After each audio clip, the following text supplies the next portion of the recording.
Semoga semua dalam keadaan sehat, selamat, dan sukses selalu. Jumpa lagi bersama saya Alwahono. Hari ini kita akan membahas terkait dengan job safety analysis. Jadi dari pembahasan ini diharapkan kita semua dapat menyusun JSA dengan baik, dapat menerapkan JSA dengan baik dalam tindakan kita sehari-hari. Oke, kita akan bahas satu persatu, kemudian sampai bagaimana cara kita membuat JSA yang baik dan benar, sehingga dapat diimplementasikan di tempat kerja. Job safety analysis atau cara kerja aman adalah sebagai salah satu bentuk daripada pengendalian bahaya dan resiko dari setiap aktivitas pekerjaan yang kita lakukan.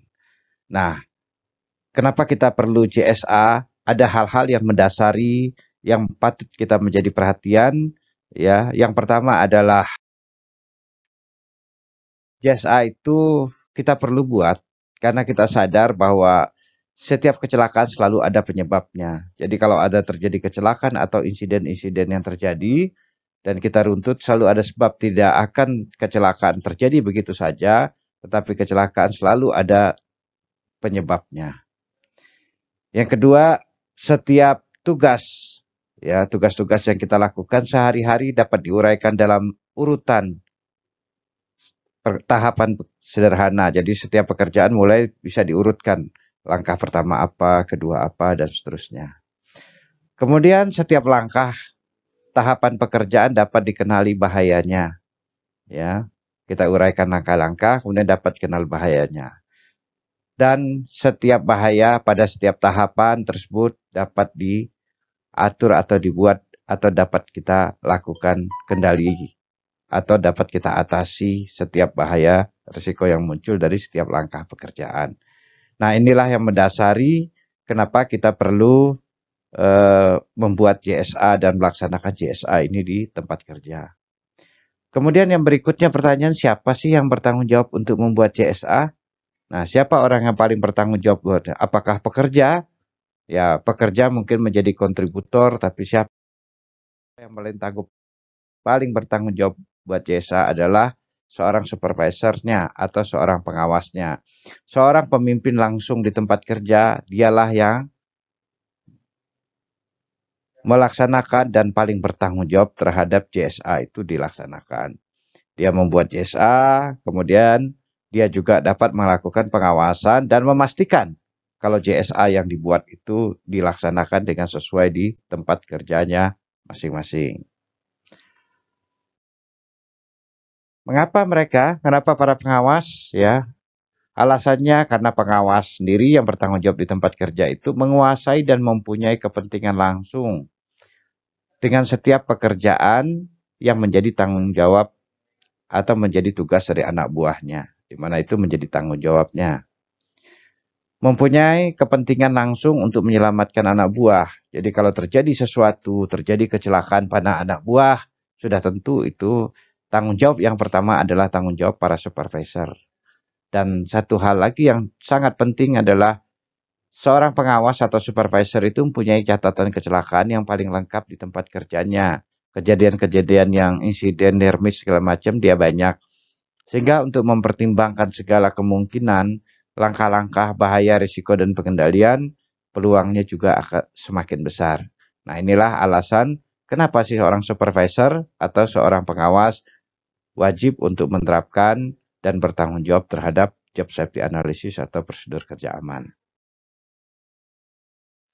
Bagaimana cara membuat JSA? Ada dua cara yang dilakukan dalam membuat JSA. Yang pertama dengan melakukan observasi diskusi. Yang kedua adalah diskusi saja. Nah, ada dua cara ini. Nah, kapan cara ini akan digunakan? Dengan cara observasi diskusi apabila pekerjaan itu memang sudah dilakukan. Maka caranya dikumpul beberapa pekerja atau direksi pekerja-pekerjaan yang baik tentunya, ya, yang paham betul akan pekerjaannya, diberikan penjelasan agar nanti mereka dapat memberikan keterangan-keterangan yang lengkap tentang JSA. Kemudian mereka melakukan pekerjaan, kemudian dilakukan observasi. Kita amati dan dicatat setiap langkah-langkah yang dikerjakan, segala potensi bahaya dan risiko yang mungkin terjadi dari setiap langkah yang akan dikerjakan oleh pekerja ya. Kemudian diperiksa lagi ya. Jadi diobservasi, diperiksa apakah pekerjaan mereka itu sesuai. Kemudian satu pekerja dengan pekerja lain kita lihat sama enggak atau dia sangat berbeda antara si satu pekerja dengan pekerja lain cara melakukannya. Kemudian ulangi pada pekerjaan lain dan seterusnya ya sehingga kita mendapat hasil yang lebih akurat. Kemudian baru diidentifikasi semua potensi-potensi kerugiannya. Jadi ini cara melakukan observasi. Dan selanjutnya tentu didiskusikan dengan hasil JSA yang sudah dibuat dengan para pekerja ya. Mungkin akan mendapat masukan-masukan dari pekerja yang melakukannya. Memang pembuatan JSA itu sebaiknya dilakukan dengan cara tim. Oke, itu terkait dengan cara membuat JSA. Yang pertama adalah observasi diskusi. Kemudian cara yang kedua untuk membuat JSA adalah dengan cara diskusi saja. Nah, kalau cara diskusi saja biasanya adalah karyawan-karyawan yang memang atau pekerjaan yang memang belum dilakukan di area itu, belum ada pekerjaannya. Caranya yang pertama adalah cari orang-orang yang berpengalaman, yang udah pengalaman di tempat lain atau dimanapun, atau dari pabrikasi alatnya bisa saja. Kemudian lakukan pertemuan ya, 1 kali atau beberapa kali dibahas, lakukan pertemuan. Ketiga, jelaskan penggunaan dan cara untuk membuat JSA sehingga semua seragam, semua dipahami. Kemudian menentukan langkah-langkah yang signifikan dan aktivitas-aktivitas yang kritis. Jadi langkah-langkahnya itu disepakati, didiskusikan. Kemudian diidentifikasi kerugiannya. Kemudian dibuatlah pengendaliannya ya, kita diskusikan sehingga JSA yang dibuat walaupun aktivitas itu belum dilakukan di lapangan, mungkin alat baru dan seterusnya ya, tapi orang-orang yang menyusul berdasarkan pengalaman. Namun setelah pelaksanaan di lapangan nanti tentu JSA itu harus kita review kembali apakah sesuai dengan situasi dan kondisinya yang ada. Nah, sahabat-sahabat dan teman-temanku semua, walaupun JSA sudah tersedia, namun sebagai pekerja dan terutama pengawas yang bertanggung jawab, itu harus memastikan bahwa JSA itu sesuai dengan situasi, kondisi, dan tingkat kemampuan daripada pekerja itu sendiri. Nah, kemudian cara pembuatan tadi ada 2, selanjutnya bagaimana langkah membuat JSA. Nah, langkah membuat JSA ini ada 4 langkah.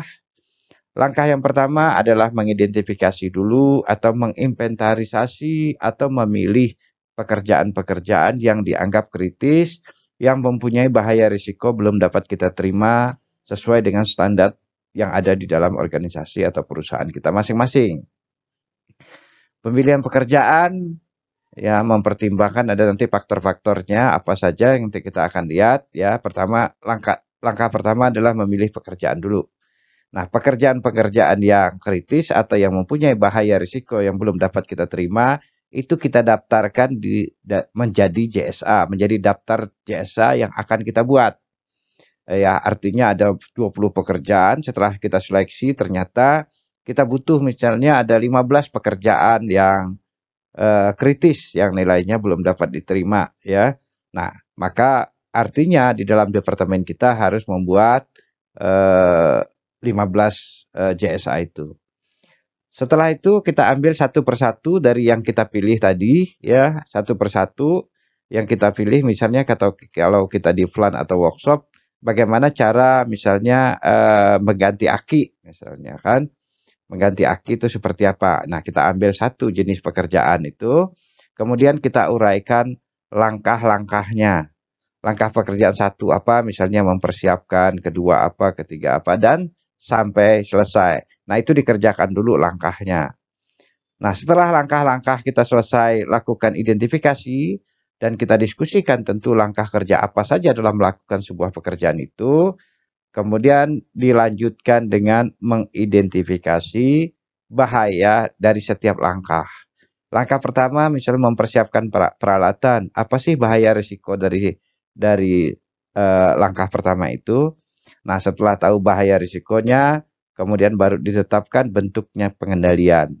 Nah, bentuk pengendalian ini ada hierarki kontrol yang dapat digunakan. Namun pada umumnya di tingkat JSA ini yang paling banyak dilakukan ya tentunya pengendalian yang sifatnya administratif, praktek kerja, dan alat pelindung diri. Ya, bukan berarti yang sifatnya rekayasa tidak ada, tapi ini lebih kepada administratif ya. Dan JSA sendiri kedudukan di dalam pengendalian risiko lebih kepada praktek kerja atau work practice. Nah, inilah 4 langkah dalam menyusun JSA.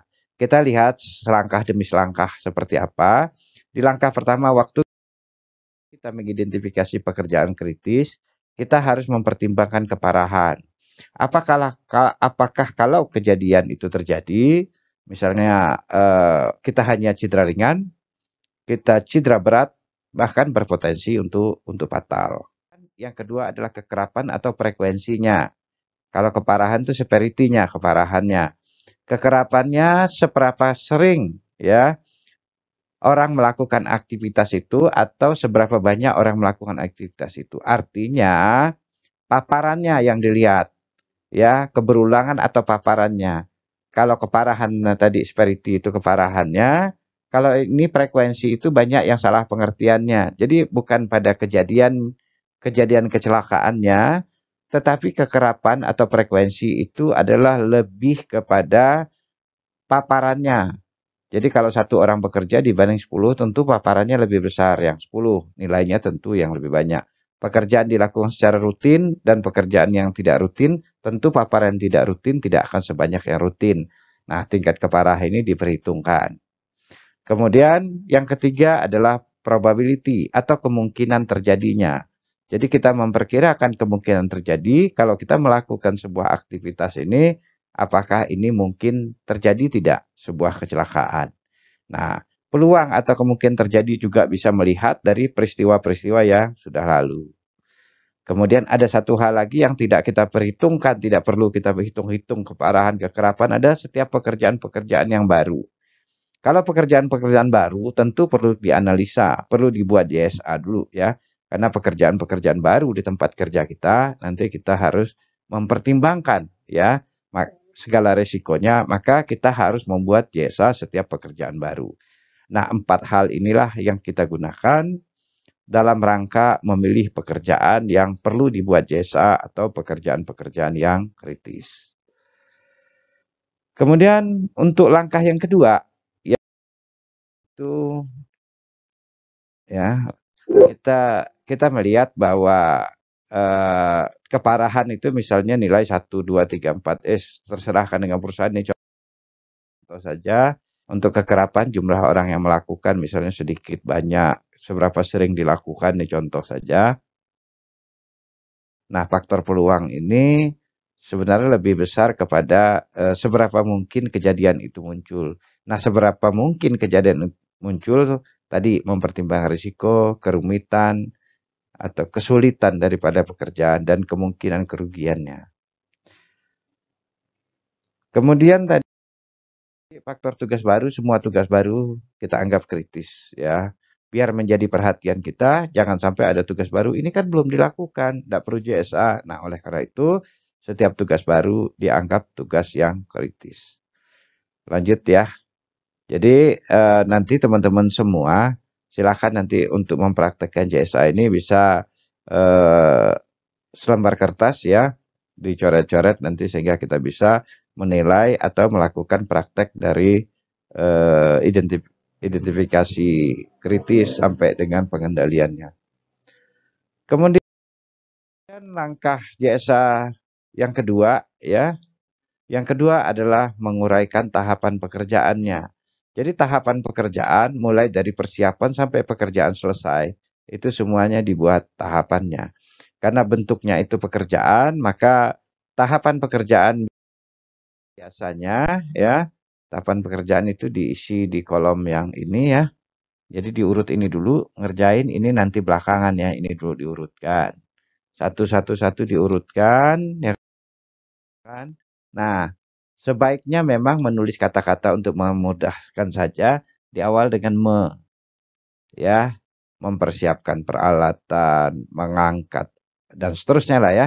membuka kap mobil dan seterusnya ya. Dikata me karena ini adalah sifatnya menjadi kata kerja aktif ya. Kata kerja aktif karena ini adalah urutan langkah-langkah daripada pekerjaan yang dilakukan. Oke, harus diperhatikan dalam menyusun tahapan tentunya adalah fokus kepada tugas yang dilakukan. Jadi jangan sampai ada 2-3 tugas dikumpulin jadi satu. Akan repot. Kemudian gunakan kata-kata tadi awal kata kerja bantu. Kemudian jumlah langkah seperti apa? Ya sebaiknya jangan terlalu panjang, tapi juga jangan terlalu pendek. Kita sarankan 6-15 langkah itu sudah sangat bagus ya. Kemudian gimana kalau sampai langkahnya lebih 15, tolong dipertimbangkan.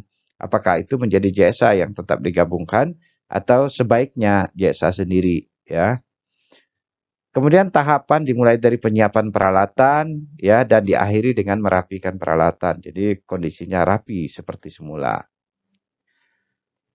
Dan jangan menggabungkan 2 tahapan dalam satu langkah.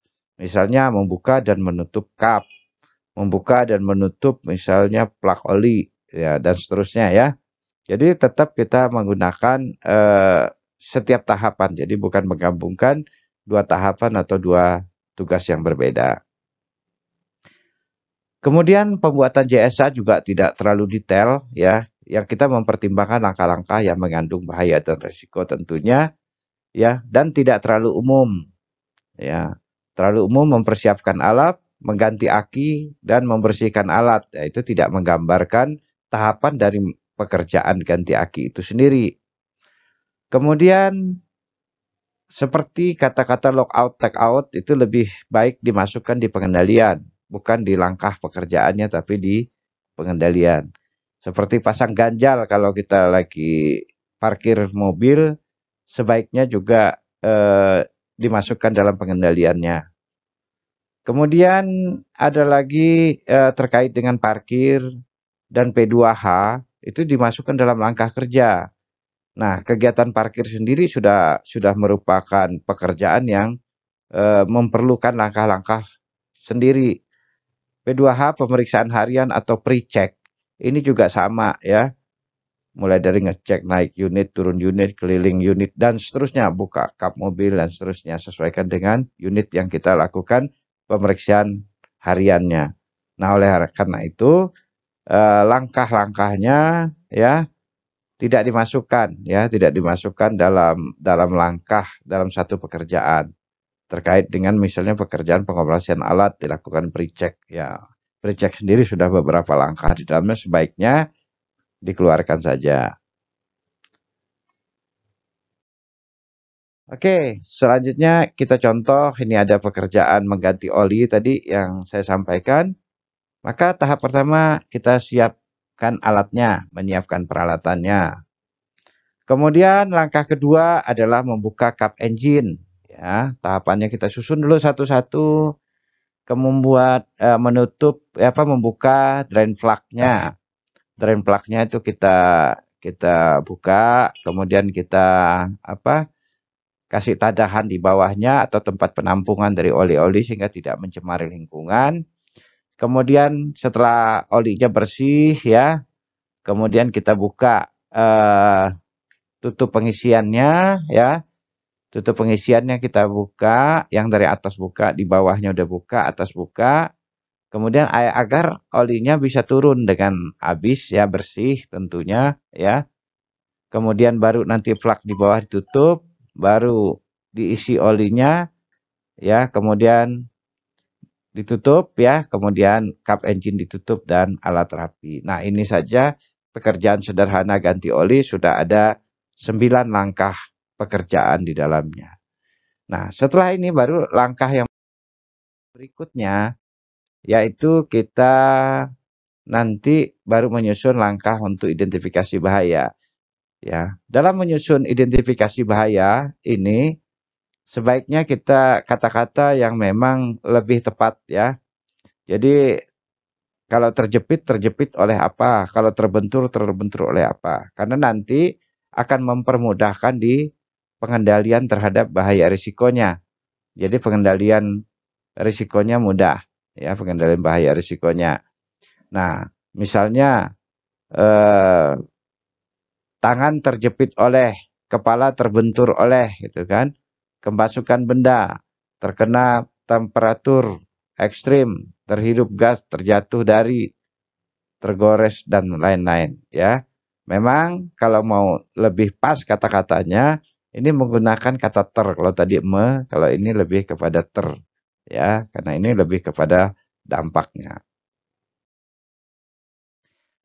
Nah, apa yang harus diperhatikan dalam menyusun atau mengidentifikasi potensi-potensi bahaya atau potensi loss-nya?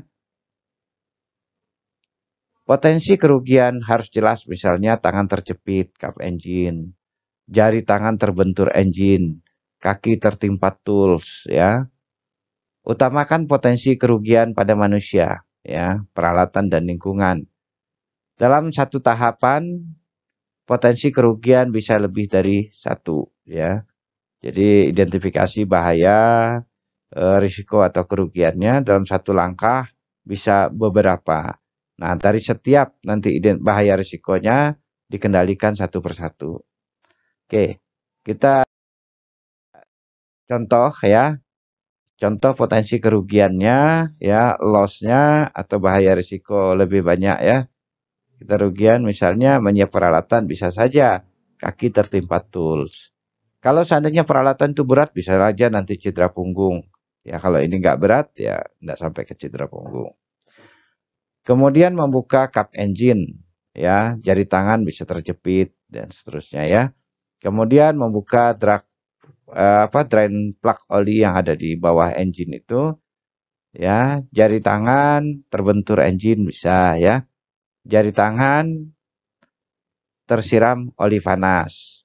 Nah, oleh karena itu tentu pastikan olinya nanti dibuat pengendaliannya biar tidak tersiram oli panas seperti apa.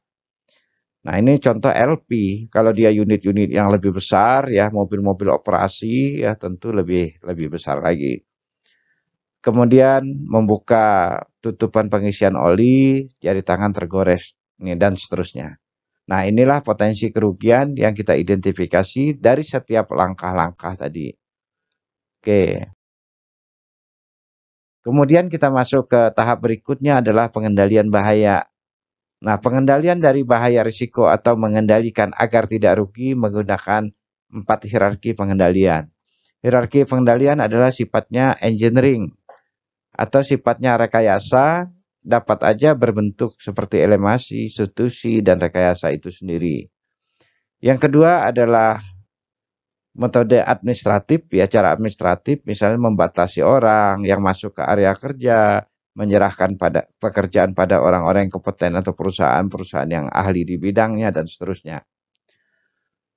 Oke, kemudian langkah yang ketiga, ya, hierarki yang ketiga, ya, yaitu praktek-praktek kerja. Ya, misalnya kita naik unit menggunakan 3 titik tumpu. Ini kan semua adalah praktek-praktek kerja. Ya, bagaimana kita secara praktis. Nah, ini praktis itu termasuklah di antara JSA, prosedur, dan lain-lain, ya. Kemudian hierarki pengendalian terakhir yang tidak dapat mencegah terjadi kecelakaan tentunya, ya, hanya kita dapat mengurangi kerugian, ya, kalau kita menggunakan alat pelindung diri. Ini adalah sistem pertahanan terakhir dalam kita mengendalikan bahaya risiko atau kita mengendalikan setiap potensi kerugian di tempat kerja kita masing-masing. Nah, itulah cara-cara membuat JSA. Tadi di pengendaliannya usahakan gunakan kalimat-kalimat perintah, ya. Gunakan helm, gunakan sepatu safety, gunakan kunci yang pas. Nah, misalnya gitu. Jangan menggunakan kata-kata yang ambigu, yang nggak jelas maknanya, sehingga setiap orang punya persepsi sendiri. Kita punya 10 operator, hati-hati satu operator dengan hati-hati operator lain tentu berbeda. Maka sebaiknya jangan menggunakan kata hati-hati. Atau yang aman, kerja yang aman. Karena aman dari satu orang dengan aman dari orang lain, persepsinya juga tidak mesti sama. Gunakan hierarki pengendalian kontrol mulai dari urutan rekayasa sampai ke urutan AVD. Jadi setiap potensi bahaya risiko yang muncul atau potensi kerugian muncul, lakukan langkah-langkah pengendaliannya menurut atau mengikuti hierarki kontrol yang ada. Misalnya, nanti mengendalikannya, berikan kalimatnya atau kalau pengendaliannya misalnya secara detail. Kalau menggunakan kunci, tulis gunakan kunci apa.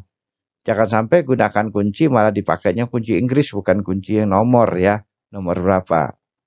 Ya, sehingga potensi kerugian bisa besar lagi terjadi.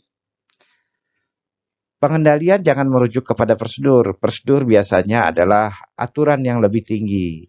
Tapi kalau JSA ini adalah pada satu pekerjaan saja, ya.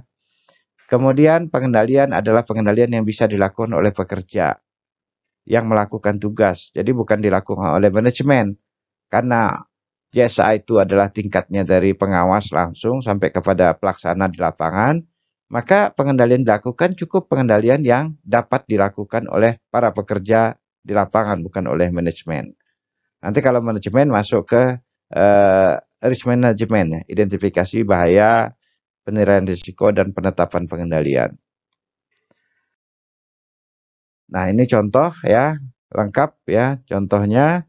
Jadi tahapan mulai menyiapkan, membuka kap, dan seterusnya, kemudian potensi bahaya, pengendalian diletakkan sebelah kanan. Misalkan kita ambil satu contoh, jari tangan tertimpa kap engine, angkat kap engine secara pelan, satu. Kedua, pastikan penahan terpasang dengan sempurna. Nah, ini teman-teman semua, sistem penomoran itu menjadi penting. Satu, maka potensi kerugiannya 1.1, pengendalian 1.1.2, agar tidak tercampur antara satu pengendalian di tahap pertama dan di tingkat potensi kerugian pertama dengan yang kedua, dan seterusnya. Lakukan pengendalian seperti ini sesuai dengan tahapan. Saya ingatkan kembali lagi, pembuatan JSA sebaiknya itu menggunakan tahapan 6-15 dan mungkin maksimal 18. Kalau lebih, tentu sudah menjadi tidak efektif.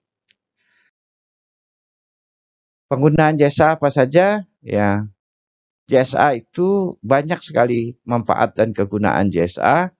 Yang pertama adalah kalau ada pekerjaan baru atau tugas baru, nah ini dikasih ke para pekerja. Dari situlah dia bisa belajar, dia bisa mempraktekkan. Kemudian kalau ada pengawas-pengawas baru, nah pengawas baru, nah JSA ini juga sebagai pelatihan untuk pengawas baru. Gimana cara dia kontrol pekerjaannya? Apakah pekerjaan anak buah sudah sesuai enggak? Dia akan lihat dari JSA-nya yang ada. Kemudian digunakan untuk observasi. Jadi menggunakan tahapan-tahapan JSA, identifikasi bahaya risiko dari setiap langkah. Pengendalian ini digunakan observasi terutama oleh pengawasnya atau supervisornya, melihat apakah langkah-langkah dan pengendalian sudah dilakukan sesuai tidak. Kemudian JSA juga bisa bahan safety talk ya, atau pertemuan karyawan untuk lakukan sosialisasi. Nanti kalau terjadi kecelakaan juga bisa menjadi bahan investigasi. Apakah JSA itu sudah dibuat dengan benar, apakah sudah diterapkan benar atau penerapannya yang belum atau tidak benar. Dan dapat digunakan sebagai instruksi kerja yang benar. Kamu kerja ikutin JSA inilah. Jadi ini sebagai instruksi kerja. Dan JSA dapat digunakan sebagai sarana untuk memberi pelatihan keterampilan kepada para pekerja. Nah, inilah kegunaan dari JSA. Nah, setelah teman-teman semua bisa menyusun JSA tadi ya, jadi teman-teman nanti mengerjakannya, ambil kertas, nanti gunakan setahap-tahap, bisa matiin video, ikutin lagi, matiin lagi video, ikutin lagi. Kira-kira seperti itu ya, sampai teman-teman bisa membuat JSA dengan benar dan tentunya bisa mempraktekkan JSA dengan benar. Inilah materi JSA yang dapat kami sampaikan. Semoga materi ini memberi manfaat dan teman-teman semua di lapangan dapat membuat JSA dengan cara yang benar dan sesuai, sehingga kita dapat tercegah dari kecelakaan, produksi kita tercapai dengan baik, kita aman, kita sehat, kita selamat, operasi tambang aman, efisien, dan produktif. Terima kasih, sampai jumpa pada video-video berikutnya. Jangan lupa dukung channel ini dengan cara subscribe, bunyikan loncengnya, like, share, dan berikan komentar Anda. Semangat pagi!